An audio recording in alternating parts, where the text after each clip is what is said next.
What's up?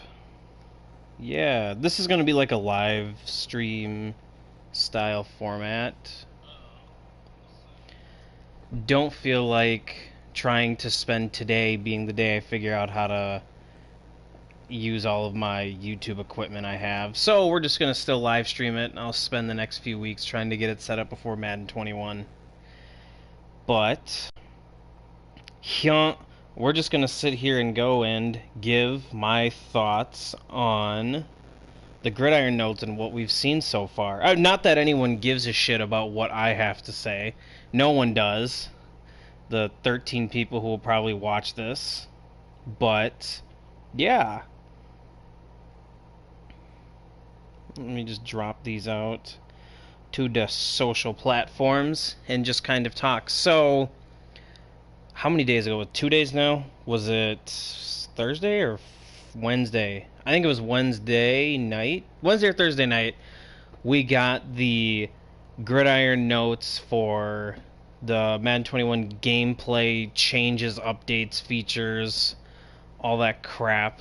They dropped that trailer on EA's website, or the EA's YouTube page, website, all that stuff went out for pre-orders and all that.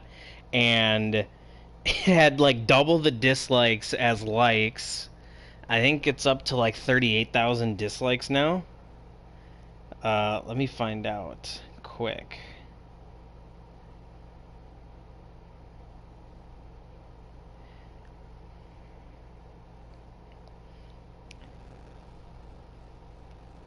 It is up to... Oh. Oh, this isn't... What the hell is this shit? That's not even the actual one. Ah, there we go. Oh, they... Oh, there we go. They dropped the second one. Okay, 41,000 dislikes, so only 16,000 likes. So, over double the amount of dislikes. So, that's pretty neat. So, I haven't played Madden since maybe late March, early April. Mid-April at the latest. Tried to do some offline franchise stuff. I just can't do it. This game, Madden 20 itself, was a terrible, terrible Madden experience for me. And it was just draining. It wasn't fun. It wasn't enjoyable. This game was, without a doubt, the worst game I think I've ever played Madden-wise. But, anyways, enough rambling. So, like I said, this is kind of going to be like a stream format. Obviously, it's on YouTube, so you can just go back and watch it through normally, like if it were regularly uploaded. I'm still not going to play this game. I refuse to play this game at all. So we're just going to kind of be in them. I wanted to do this playing like 2K or Skyrim or an actual fun game that I enjoy playing right now. 2K kind of sucks too. I just enjoy simulating and my league stuff. But, alright, I'm going to kind of... I have it pulled up here. So I'm just going to kind of read along these Gridiron Notes. And, yeah. Welcome back to Gridiron Notes. Before we get into I don't care. Core gameplay enhancements driven primarily by player feedback. It's a bunch of shit right there. New, improved, and changed gameplay features. Nothing's improved. It might be quote-unquote new. So, they talk about run fits. So they're gonna be... And everyone knows stretch was insanely overpowered. It doesn't matter how your force defenders were, how your, edge defenders. None of them played outside runs properly.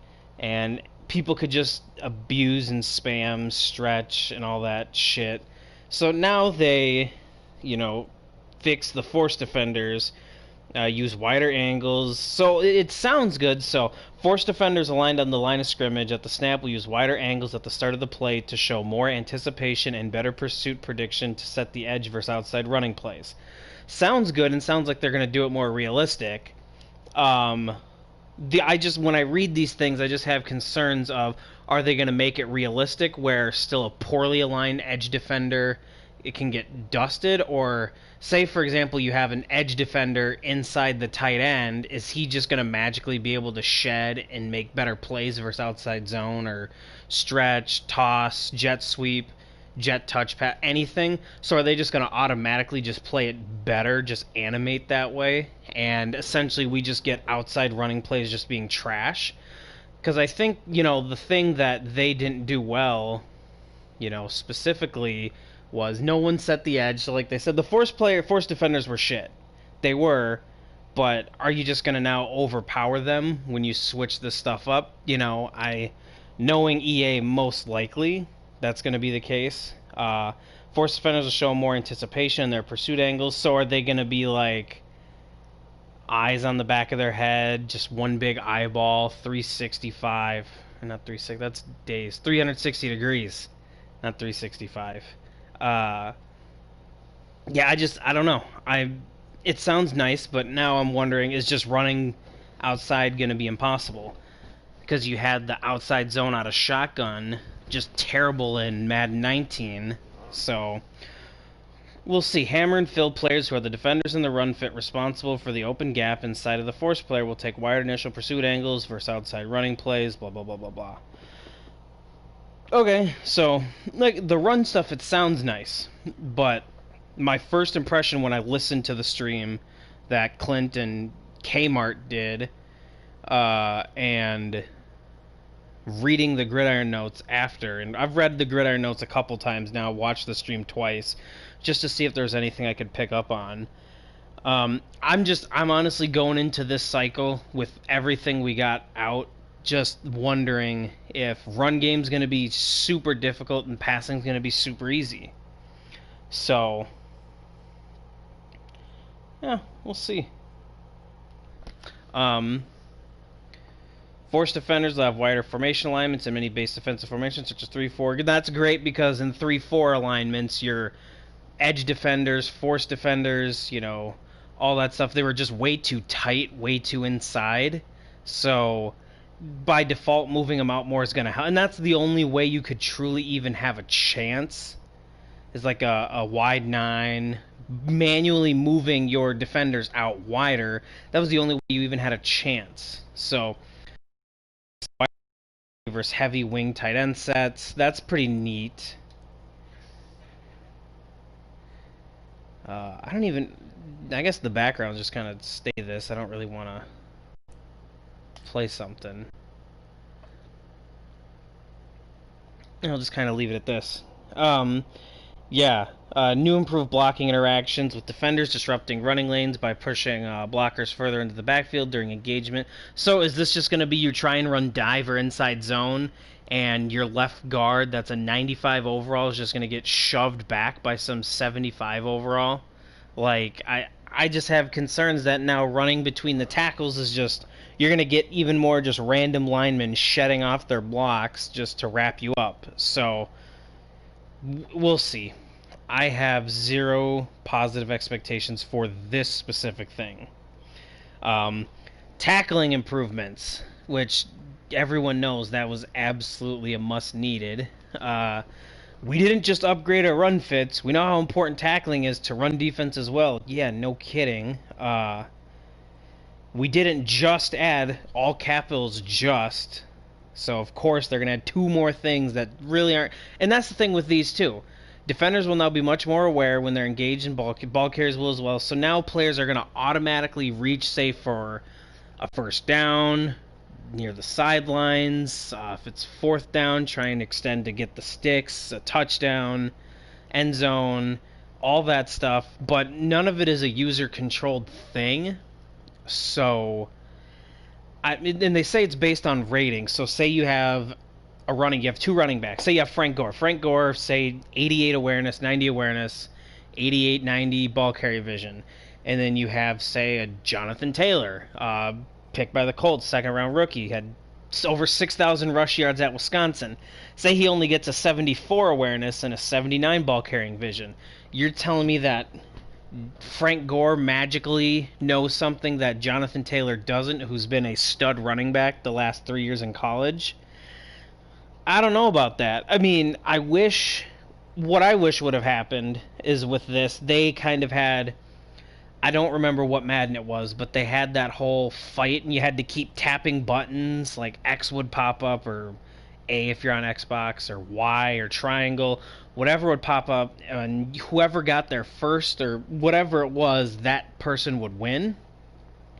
It'd be nice to do that now. Say you're a guy and there's going to be a tackle animation coming right, say it's 3rd and 10. Okay, you throw a, I don't know, 3rd and 15, you throw a 12-yard dig, your receiver catches it, 1-2, he's cutting up field. You guys have this animation, this interaction, a tackle, one-on-one, about a yard short of the sticks. A button flashes up. You push, say, X, square, circle, triangle, X, Y, A, B, whatever. Those are the Xbox buttons, I think. And you extend out, and if you win, if you're the offensive player and you push the button first, you get the animation of trying to reach forward. If the defense pushes it first, then you're going to stop that animation. You know, something like that, just more user control, I think would be nice. That'd be something cool to see. And then you have your bullshit abilities in the game, so then you could sit there and have always will reach out for the first down, or more like, you know, shit like that, I'm sure. But yeah, that's kind of what, that's that's the location-based tackle. Sorry, not tackling improvements. But yeah, no. So the tackling improvements, defenders much more aware when they're engaged in blocks. So now you're just going to get dudes shedding every single block when you're running near a blocker. So that's going to be fun.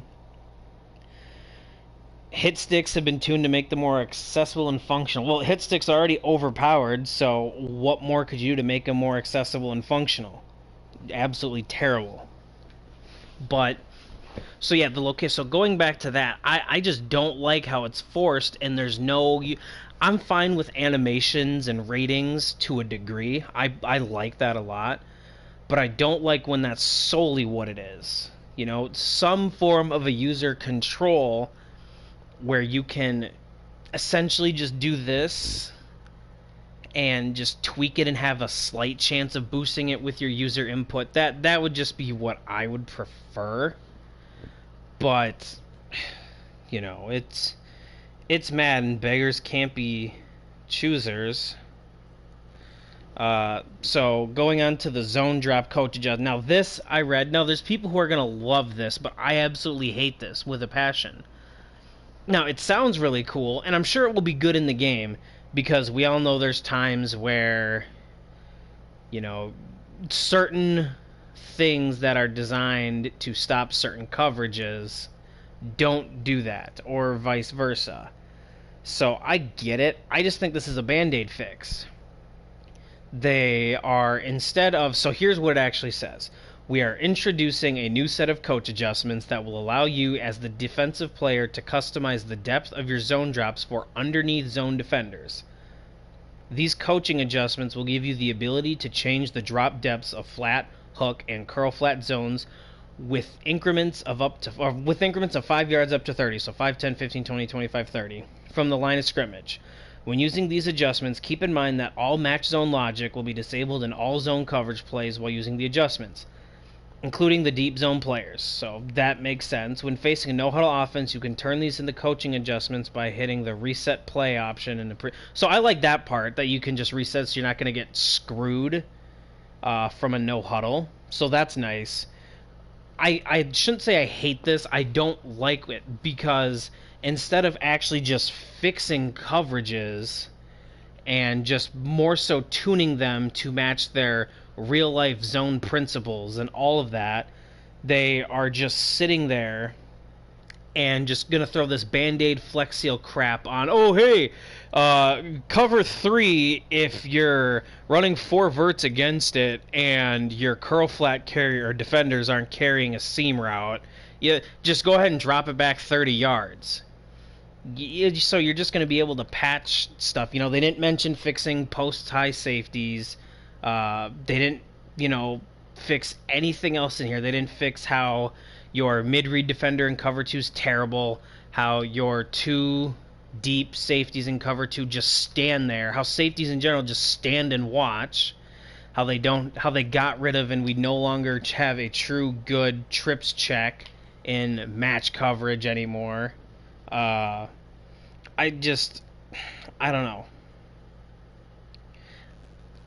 I like it. It sounds nice, but there's so many things they could have done to work on fixing actual zones instead of this. Now, this is a mutt online, which if you are watching and listening for really the first time and you don't really know what this is a mainly so far a streaming channel, gonna finally set up and actually start making some content, but it's franchise only. I don't like mutt. I don't like head-to-head. I don't like Superstar KO. I don't like Face of the Franchise. None of that. I play franchise, and that's basically it. Franchise. So, this seems something for all those mutt idiots who will go and, like, run gun, spread, Y-flex with Tom Brady with his hot routes, have 3 crossing routes and a post, which is no concept. That doesn't make sense at all. That's not a realistic play call, and get pissed that shit doesn't work or that shit's broken for that. Well, no shit, something's not going to be right. So, yeah, I mean, it just seems like it's designed for them, which that's the moneymaker, so I get it. On to QB passing improvements. The more balanced run game comes more reliance on the air attack. So this is where it comes to my whole theory for Madden 21. Madden 21 is going to be a game where passing is just so easy. It's so simple, so going to be... You're just going to see pass-heavy approaches. I mean, granted, I don't know about mutt. They'll probably find a way to cheese some bullshit run. But throwing out of sacks, all QBs have the ability to throw out of being tackled, which is fine, but it's all dictated largely by physics. Bullshit. Find me a Madden game that shit's dictated largely by physics. You could have a 290-pound running back and some 5'8", 170-pound guy is going to tackle him and drive him back. Or vice versa. You're going to have some pipsqueak fall forward for a tackle animation because it's an animation-dictated game, not physics. Further into the passing animation, the QB, the point of accuracy is just lower. So that's fine. Or sorry, the further he's in his animation, the more likely the pass will be accurate.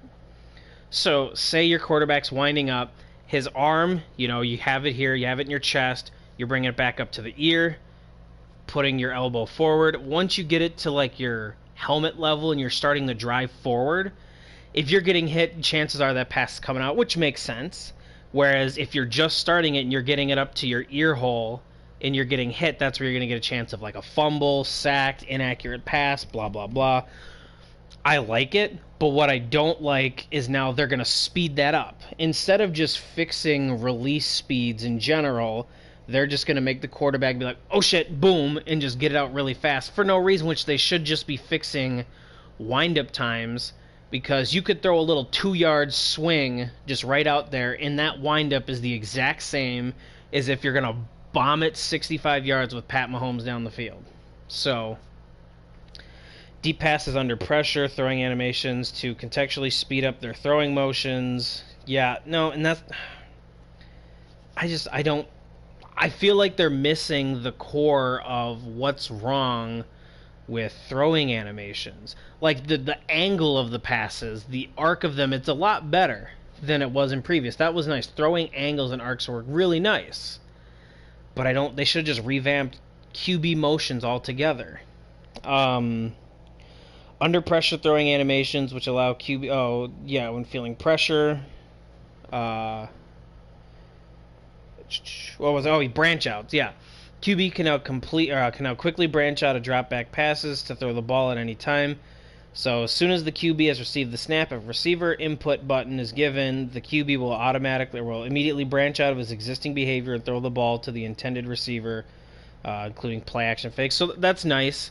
I mean, it sucks because say you're in a play action thing and your quarterback's back is turned. No quarterback's going to be like, oh shit, hey, that deep in is wide open, let me turn and fire it in. So in terms of that aspect, it's not, the most realistic thing. But it's nice to have in there. I like it. especially, you know, how long wind-up animations are, especially versus the blitz. This is kind of a semi-counter to that, which is nice. I like it. Uh, Accuracy and power tuning, yeah, we'll see. I mean, tuning to the under pressure and crossbody passing accuracies to bring more balance, more inaccurate penalties. Okay, that's fine. Added the new max distance power. That's nice just to see. I mean, everyone knows throw power has a cap on it. You know, throw power has a rating that does a bunch of different stuff. So it's nice. I like that. Enhanced in-game passing feed. I love those feedback texts. I love it because when you're watching somebody play in a league and then he goes into the Discord server, just like, man, bullshit, I wasn't under pressure. How'd that work? And then you can just watch back and it says heavy pressure, inaccurate. So that way I wish that they did that on all that. So when people say, man, I did X or man, I did Y. No. It says down here. Granted, that's if you trust Madden what it says. Handoff animations. Thank God the pistol handoff animations are absolutely shit. They are terrible. So hopefully that means pistol is a little bit more useful.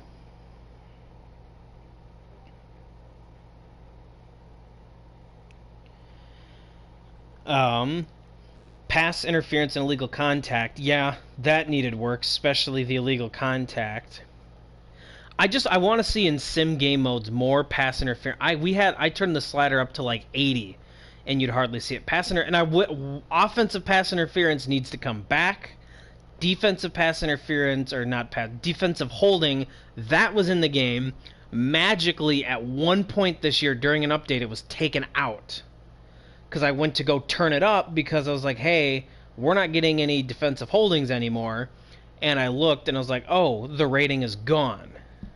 Absolutely horrible that they just got rid of it altogether. So, yeah.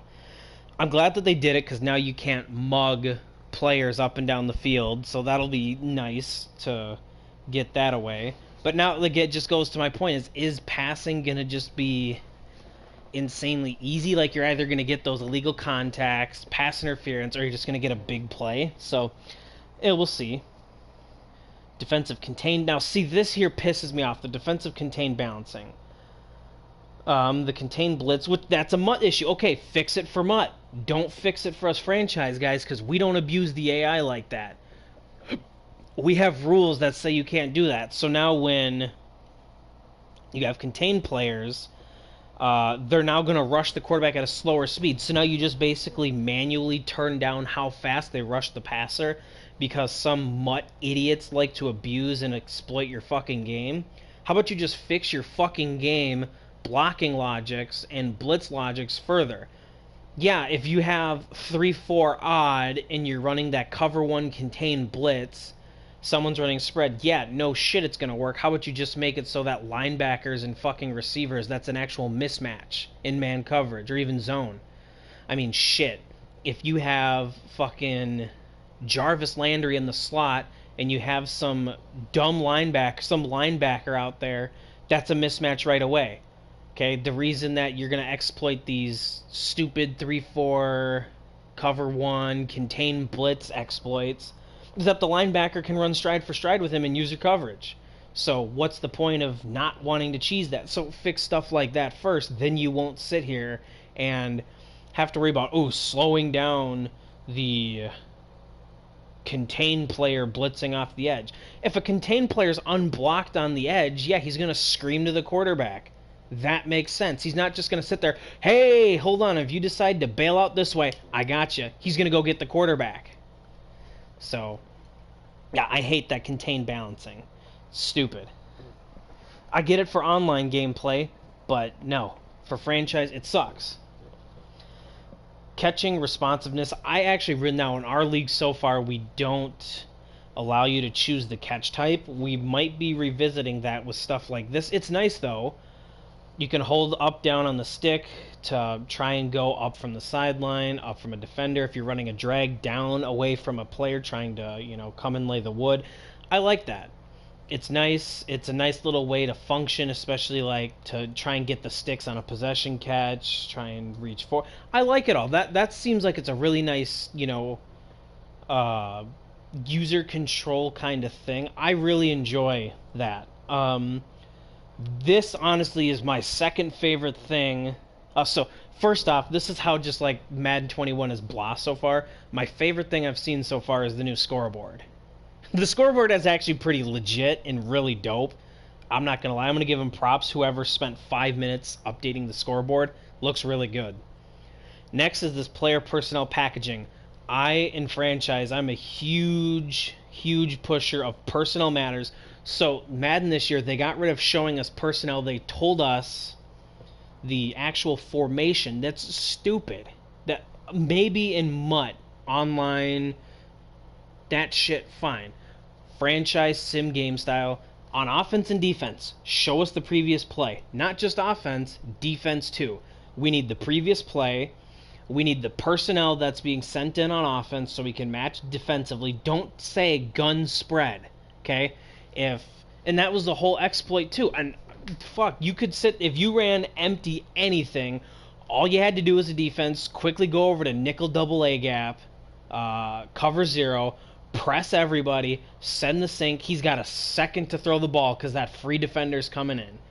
Now, if you sit there and you show just 11 personnel, say it was gun empty base flex, okay, empty base flex. Now you just see 11 personnel. So one back, one tight end, 3 receivers. You just say, nickel, wide 9, cover 3 buzz, press. And then they come out and empty. You're like, oh shit, hey, we have to get our empty checks ready. We need to know how we're going to adjust to empty. And you have to do it more on the fly instead of all doing it pre-snap, kind of picking the play. So, yeah, that was horse shit. They need to switch that back now. The pre-play audible system now considers the actual personnel on the field. Thank God. When changing your personnel in the play call menu, of either packages or formation subs, your pre-play audibles will now match the personnel package on the field. If you're using 12 personnel, 1 running back, 2 tight end, in a formation like gun empty flex, you will be able to audible to any other thing in your playbook that has 12 personnel. So like single back big, gun ace, stuff like that. Only for offense now, but it'll continue to evolve. And yeah, that's fine. I don't really care about defense. You're fine on that. So it's super dope. I really love that. That is just absolutely awesome. So the New England Patriots from 2010 to 2013-14, during the Gronk Hernandez era, they developed a 2 tight end offense essentially featured around those two. You break the huddle, you come on out. Say, for example, you're going to have Gronk flexed out to the right, Hernandez in the slot. You're going to have, in that time, Welker was still there for a bit. Welker in the slot. And then, was it Brandon Lloyd out wide, something like that, whoever was there. Then you had Shane Vereen in the backfield, Brady, there, Stephen Ridley, whoever it was. Stephen Ridley, most likely, in this scenario. You come on out, you have your 2 tight end sets, you go and spread them out. If they had their base defense, a 4-3-3-4, only 4 DBs on the field, hey, Gronk and Hernandez, they're such elite, great passing threats. Boom, we're good. We're going to go against this 4-3 base defense personnel, whatever it is, and we know we got Gronk and Hernandez on linebackers. We have an advantage. Teams are like, hey, actually, we're going to run nickel, or we're going to run dime, some sort, where we're going to have 5, 6, maybe 7 DBs on the field. Hey, now we're just going to quickly check Gronk, Hernandez, come back in here, be inline blockers, and we're just going to smash mouth it down your guys' teeth because we have more beef and more manpower up front to be able to just bulldoze you. So I like you can kind of do this a little bit more now. So I really love it for that aspect. It's awesome. Balance for repeated audibles, pre-flips, and play. Thank God. It's so annoying seeing that. Now, granted, we sort of limit it in franchise, but I just like that in general. It's nice because I hate when people sit up there, they have 4 verts called, okay, now we're going to check to halfback dive. Okay, no, now we're going to go shallow cross. Oh, we're going to go back to dive. No, we're going back to 4 verts. once, twice, I get, that's fine, which is nice. You get 2 of them, and then you can start get to... I wish this was also hot routes, not just audibles and play flips. So that would have been really nice, but I get it. But I love this. It's awesome. I wish it would have been just 1, but 2's fine. I get it.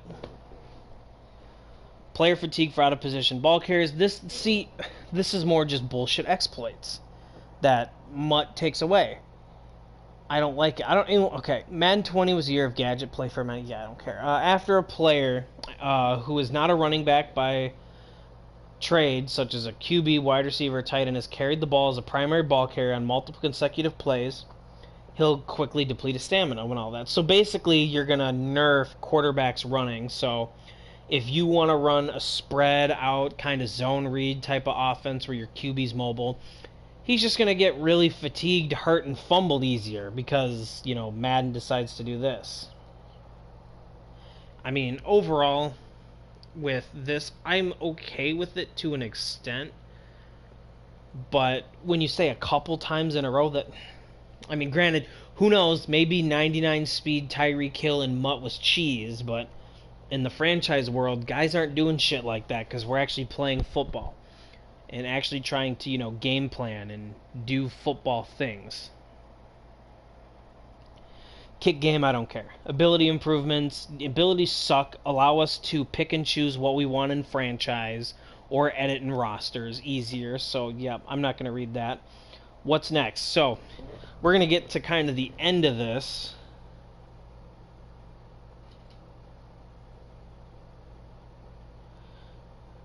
Sorry, got a Discord notification.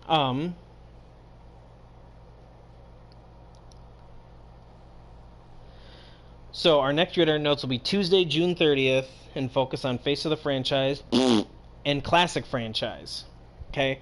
Face of the Franchise was terrible. No, I'm not even going to talk about it. No, it was bad. It's going to be... I hope they make it better going forward, but I really don't care about... I'll play it just to see the college aspect of it and the high school aspect of it, but yeah, I don't care about it. So, what do I expect Tuesday, June 30th to be? I expect it to be 70 to 80% Face of the Franchise, 20 to 25% real franchise, normal franchise. And I hate how they call it Classic Franchise. This isn't some bullshit forgotten mode. This was the backbone of your company for 15 plus years. Okay? Don't sweep it under the rug. There's plenty of other gaming companies out there who make a decent enough franchise mode.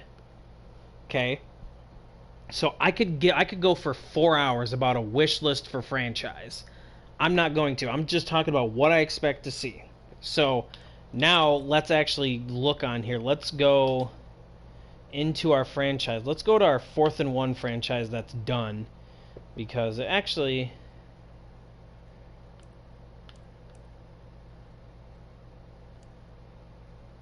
yeah, 32 users. We'll go the updated roster one because we're using a custom roster. So what I expect, first off, is this complete menu interface. It's just going to be different, new colors, different way it looks. That's going to be the number one thing there that they do first off. Second thing you're going to see is a more tuned scenario engine with some different scenarios, added scenarios. They're going to say that they fit better, so that way you're not going to get a, congrats, coach, you clinched the 1 seed, when you're tied with somebody with 2 games left. You're not going to get that. You're not going to get a... Yeah, the current interface is absolutely terrible now. The colors are horrible. The way it's aligned is shit. The fact that we still don't have a historical stat tracker is terrible. So, yeah, it's terrible. It's absolute fucking shit. Franchise in general is. But yeah, we're gonna get that improved scenario engine that they're gonna sell us, and we're not gonna get all that crap. Or week 17, hey, you need to rest your I don't even open that, because if you don't open it, you don't get the penalty. But there was a week 17 game. If I win, I get the 1 seed. If I lose, I don't get the 1 seed and I become the 5 seed. That, I was told, hey, you locked everything up. If you play Tom Brady for too long, he's going to be fatigued for your playoff game. I was like, great, now I'm screwed. I won the game, I won the game, and then in the playoff game, Brady played like ass, and I lost in the first round of the playoffs because, what do you know? He was fatigued, and he played like shit, and his morale went down.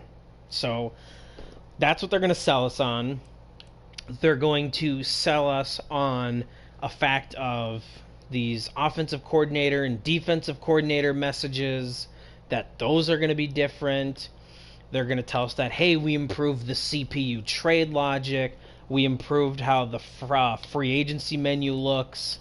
Hey, we added a new tab for you to track progress of something. And we updated a news tab, so it's all in the front now. Now the news is right here in the front, not hidden in the back. That's essentially what they're going to do. Now, we've been asking for years to improve scouting. We've been asking for better improved contracts and salaries and drafting itself, more trading spaces in the trade menu, more roster control in terms of... Now, we finally got fifth-year options, but we asked for years for fifth-year options since that was an actual thing. Holdouts, trade requests, etc. We asked for all of that stuff, and we didn't get it. Coaching carousel, we asked for all of that, and we didn't get it. So, I truly think we're going to get just a bunch of hyped up bullshit that really doesn't matter, and then there's going to be that one thing they add. They're going to add one feature and be like, hey, see, we gave you guys love. We added... make your own preseason schedules again, so it's not the same preseason schedule. That's going to be like the biggest thing they add. They gave us the Pro Bowl last year, and that's about the scenario engine.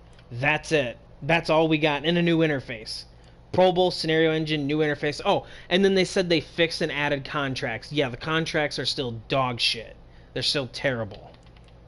So, that's really all that we're going to get on Tuesday. I'm going to watch it later that week, maybe even Wednesday morning after that. I think I'm going to do one of these and express what I see out of that and just kind of talk about it again in this similar live stream format where I just kind of rant about it. But Madden's pissing me off, and I haven't even played it. I've been on it for 38 minutes, and this is really starting to tick me off because I don't like this game. I'm going to get off and actually go play a fun game. Whoever's watched, I know a couple people in and out of the stream, whoever goes back and watches it, I appreciate you watching. Yeah, thanks.